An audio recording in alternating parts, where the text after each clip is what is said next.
Hi friends, நேற்று கேட்ட கேள்விக்கான பதில். அண்ணன் முன்னாடி சோத்தை புருஷனுக்கு வீட்டுக்காருக்கு அமுக்கி வச்சுருக்குறாங்க. குழந்தைனுக்கு சாப்பாடு தூவி வச்சுருக்காங்க. அப்போ குழந்தை சாப்பிட்டு பார்த்தார், சாப்பாடு பத்தலை. அப்போது அண்ணன் பொண்ணு சொல்கிறாங்க, பார்த்துருக்காங்க.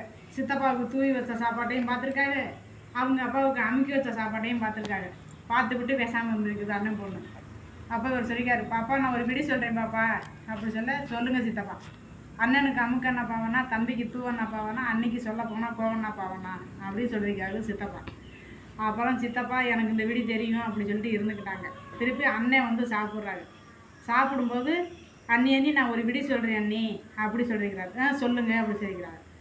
அண்ணனுக்கு அமுக்கண்ணா பாவனா, தம்பிக்கு தூவண்ணா பாவனா, அன்னைக்கு சொல்ல போனால் கோவண்ணா பாவனா அப்படி சொல்லியிருக்கிறாரு. சொல்லும்போது அண்ணனுக்கு புரியலை. அண்ணன் பொண்ணு சொல்கிறீங்குது, சித்தப்பா சொல்கிறபடி எனக்கு தெரியும் அப்படி சொல்லியிருக்கிறாங்க.